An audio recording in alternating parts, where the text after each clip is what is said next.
Olá pessoal, neste vídeo nós vamos falar sobre situações como refluxo, gastrite, esofagite e até sobre endoscopia. Eu vou mostrar como a gente pode abordar essa questão do refluxo, da azia, queimação, esofagite, gastrite, muito mais naturalmente, sem recorrer tanto assim a substâncias artificiais e sintéticas.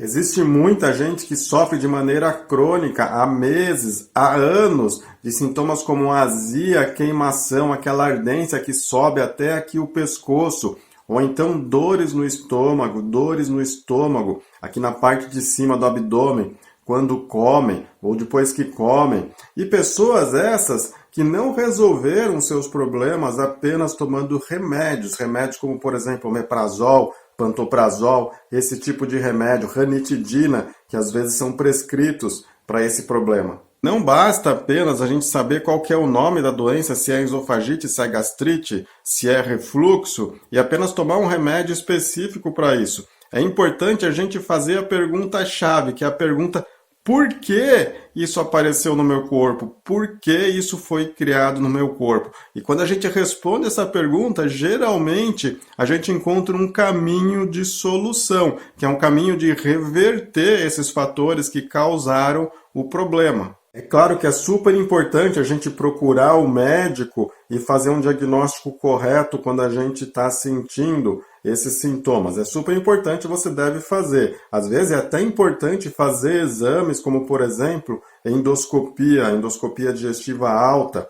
Isso é super importante, em alguns casos, a gente fazer. Isso é o seu médico que vai decidir. Mas, o que eu quero mostrar aqui nesse vídeo, que isso não é a única coisa que a gente tem que fazer. A gente tem que fazer a pergunta por quê e a gente tentar corrigir esses porquês. Vou explicar para você rapidamente o que é refluxo, tá? É quando a secreção ácida que normalmente existe no estômago, o nosso estômago precisa estar com um pH ácido para ele fazer o trabalho dele, que é digerir principalmente proteínas, e até às vezes também a secreção do intestino, do duodeno, elas regurgitam, elas voltam para cima e chegam até o esôfago.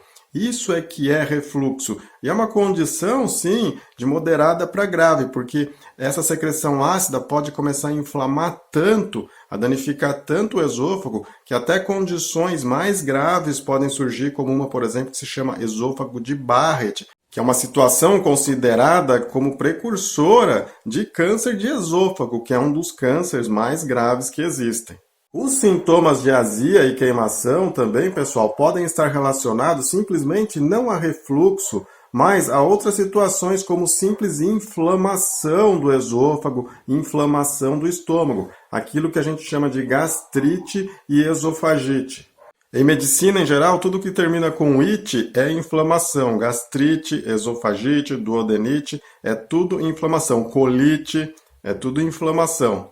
Claro que existem causas, por exemplo, congênitas de refluxo, e existem até causas anatômicas de refluxo, como, por exemplo, a hérnia de hiato. A hérnia de hiato a pessoa desenvolve mais tarde na vida, muitas vezes em função até da obesidade. A hérnia de hiato é quando o estômago ele se situa lá no abdômen. É quando ele passa um pedacinho dele, a parte de cima que separa ele do esôfago, passa um pouquinho para o tórax ali pelo músculo diafragma. E aí, essa situação também favorece o refluxo. Os sintomas da hérnia de hiato, em geral, eles são sintomas do refluxo. Os sintomas e sinais de tudo isso, gastrite, esofagite, refluxo, hérnia de hiato, eles são parecidos. Em geral, eles são azia, queimação, às vezes a queimação sobe até aqui o pescoço, ou dificuldade para digerir alimentos, aquela sensação de empachamento, às vezes até dor abdominal, dor aqui na parte de cima e central do abdômen, que é chamada região epigástrica, que é onde se situa o estômago. Então esses são sinais importantes, sinais que podem sugerir para a gente esse tipo de disfunção do tubo digestivo alto, disfunção do esôfago, inflamação do estômago, refluxo, hérnia de hiato, etc. Claro que podem existir casos de situações mais graves com esses mesmos sintomas, como por exemplo, como eu já falei, câncer de esôfago ou câncer de estômago. São situações mais raras, mas é por isso que é sempre importante, quando a gente tem esses sintomas, procurar um médico para avaliar, que aí o médico vai ter condição de avaliar a gravidade do quadro, se é uma coisa mais moderada ou mais leve, ou tem suspeita de ter uma coisa mais grave. Nesse caso, ele vai pedir exames mais aprofundados, como, por exemplo, uma endoscopia.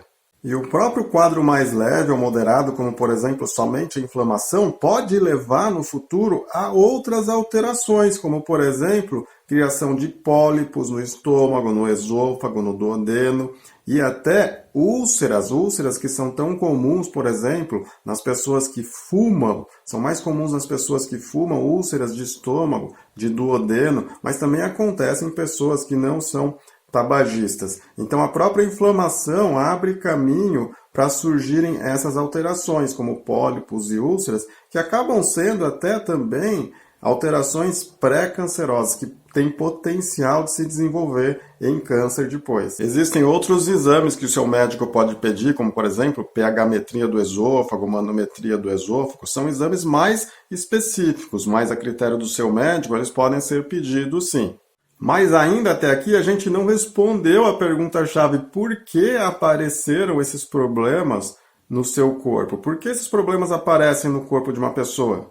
A pessoa, por exemplo, nasceu com esses órgãos funcionando normalmente e foi no decorrer da vida que eles começaram a apresentar esse problema. Será que isso não tem uma causa ambiental, uma causa externa desenvolvendo esses problemas? Tem sim, tem uma causa externa. É uma causa externa que ao mesmo tempo é uma causa interna, porque a principal parte do ambiente, do mundo com que esse nosso tubo digestivo entra em contato são o quê? São os alimentos.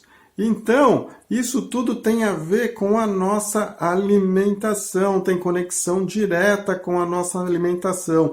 Provavelmente foi porque por muitos e muitos anos a gente teve uma alimentação incorreta, uma alimentação estranha ao nosso tubo digestivo, que esses problemas se desenvolveram.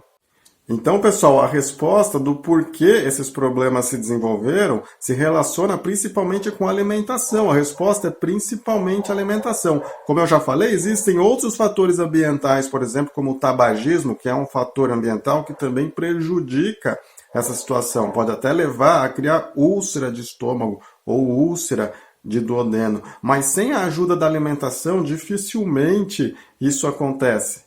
Outro fator de estilo de vida super importante para desenvolver inflamação no nosso tubo digestivo é o estresse, mas o estresse também é causado pelo nosso modo de vida antinatural, o modo de vida que a sociedade nos coloca, totalmente antinatural, em que a gente fica, por exemplo, consultando o Facebook, o WhatsApp, reagindo todo o tempo àquelas notícias, muitas vezes más, que aparecem lá e gerando aquele sentimento de angústia, de estresse, de insatisfação, de crítica, de julgamento, tudo isso que acaba também causando inflamação no nosso tubo digestivo. Isso já é bastante conhecido, que doenças inflamatórias do tubo digestivo têm relação direta também com o estresse.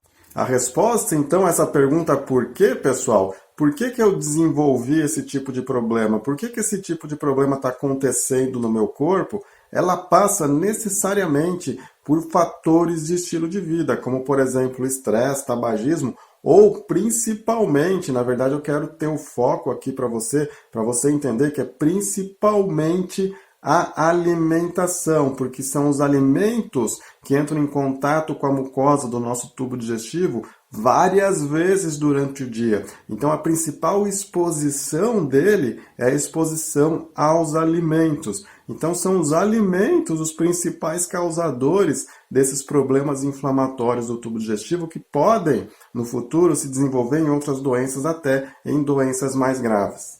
O que eu quero que você extraia aqui deste vídeo é que não se trata apenas de saber o nome do problema e tomar alguma substância específica da farmácia, por exemplo. Não se trata disso, não é assim que se corrige. É corrigindo as causas, procurando as causas raízes do problema. E as causas raízes estão na alimentação principalmente. Então é você mudar de paradigma, voltar o seu foco para a comida, para a alimentação. E a partir daí você conseguir resolver esse problema gradualmente. Claro que sempre com acompanhamento com o seu médico, como eu já disse, mas nunca deixando de lado a importância central, estou falando, não é acessória, a importância central da alimentação, da mudança alimentar, para a gente conseguir resolver, mitigar e às vezes até fazer desaparecer esse tipo de problema.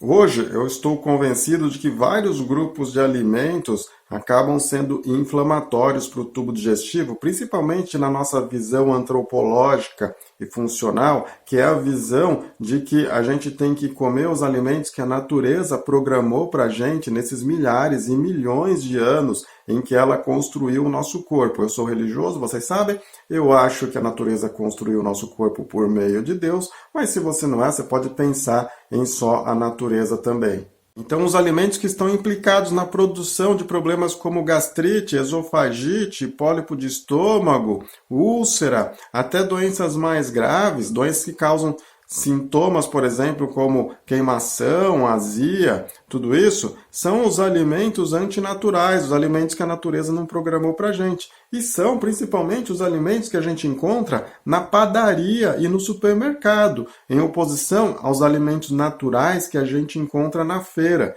principalmente na feira de orgânicos, que são alimentos sem agrotóxicos. Acho super importante o paciente que tem esses sintomas fazer, por exemplo, testes de eliminação de alguns grupos de alimentos para ver se ele se sente melhor fazendo isso. Um desses grupos de alimentos são os alimentos que contêm glúten. Glúten é um complexo proteico que existe no trigo, no centeio e na cevada, e na aveia por contaminação. Mesmo alimentos integrais feitos com trigo integral também contêm glúten. Eu vejo na prática que quando o paciente faz o teste de eliminação de glúten, os sintomas em geral de azia, queimação, refluxo, eles são drasticamente diminuídos. E quando ele volta a comer esses alimentos, os sintomas aumentam. Pode conversar com o seu médico ou com o seu nutricionista para fazer um teste assim de eliminação de glúten. É totalmente possível fazer esse teste para ganhar conhecimento sobre o próprio corpo. Você mesmo vai avaliar, independente de qualquer exame, você mesmo vai avaliar se você tem uma sensibilidade maior ao glúten ou não. Depois você mesmo pode decidir se você vai querer comer alimentos que contenham essa substância ou não. Vou te explicar aqui rapidinho, em linhas gerais, por que o glúten pode ser inflamatório, tá, para o nosso tubo digestivo. É principalmente porque nos milhares de anos, milhões de anos de evolução da nossa espécie, os nossos ancestrais eles não comiam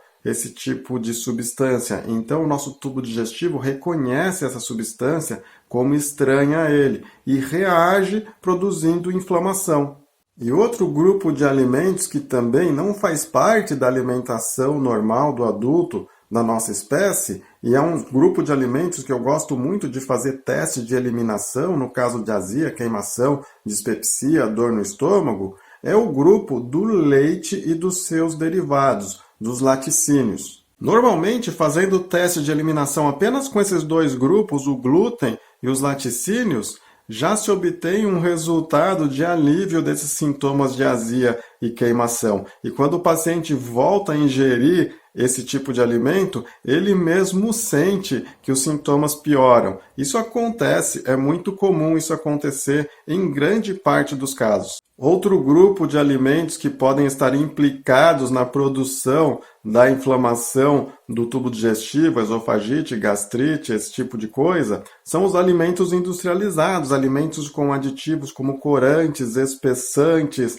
conservantes, adoçantes. Esses alimentos, eles contêm essas substâncias sintéticas, essas substâncias artificiais, que também não foram programadas para entrar no nosso corpo, e o nosso tubo digestivo reage também contra elas, produzindo inflamação. E um desses aditivos que é uma verdadeira praga nos alimentos industrializados e que as pessoas usam muito, principalmente naqueles temperos prontos, sabe aqueles temperos prontos também em caldos de galinha, em molho disso e daquilo? É o chamado glutamato monossódico. É só você ver o rótulo lá dos temperos prontos e ver que tem glutamato monossódico. Às vezes eles nem colocam o glutamato no nome lá e só falam realçador de sabor. Mas se tiver escrito realçador de sabor, provavelmente é glutamato monossódico. E glutamato monossódico pode sim ser inflamatório para o tubo digestivo, além de ter outras implicações deletérias para a nossa saúde, como por exemplo,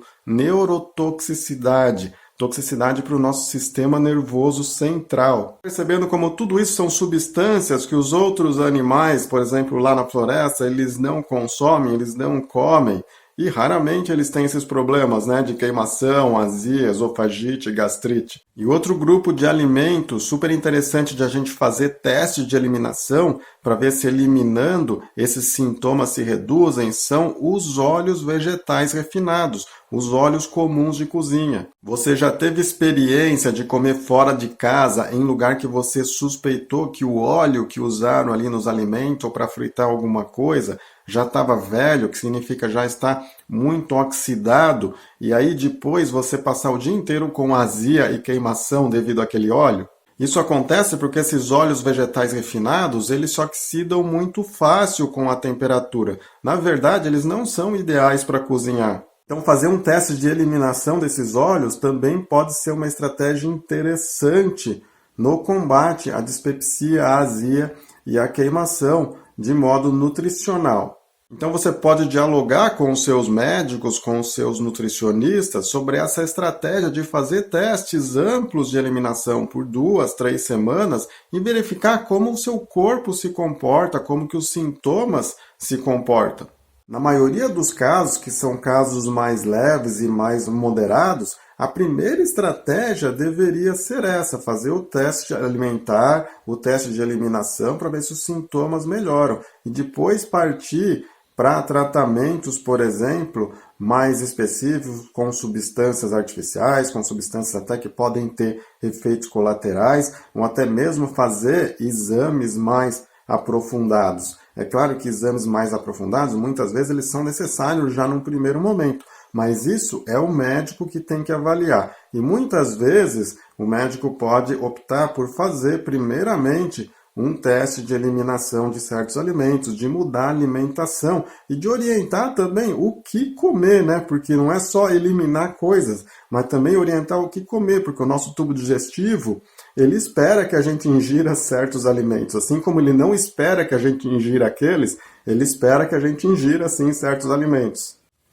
Eu vou te dar uma dica logo em seguida sobre o que comer, sobre uma série de alimentos anti-inflamatórios que a gente pode comer no lugar até desses alimentos que são inflamatórios que eu mencionei aqui. Eu vou te dar uma dica logo logo. Eu sou o Dr. Vitor Oliveira, eu sou médico formado pela USP e eu espero que neste vídeo aqui você tenha feito a mudança de paradigma que aconteceu na minha própria vida, na minha própria experiência. Eu não tinha nenhuma noção antes da importância da conexão da alimentação e dos fundamentos do estilo de vida com a nossa saúde. Eu também achava antes que apenas bastava a gente fazer diagnóstico e tomar alguma substância específica para tratar o problema. Mas depois que eu mesmo fiquei doente, eu tive inclusive retocolite, que é aquela doença inflamatória em que o intestino sangra praticamente o dia inteiro, eu tive isso. Mas depois que eu descobri a importância da alimentação, a importância dos fundamentos do estilo de vida, foi só depois que eu consegui resolver esse tipo de problema na minha vida, porque eu passei a tratar as causas do problema e não apenas os sintomas com substância artificial. Eu espero que neste vídeo você tenha feito essa mudança de paradigma também e tenha aprendido a perguntar o porquê. Pergunta o porquê sempre que você tiver algum problema de saúde. Por que que isso aconteceu? De onde que veio?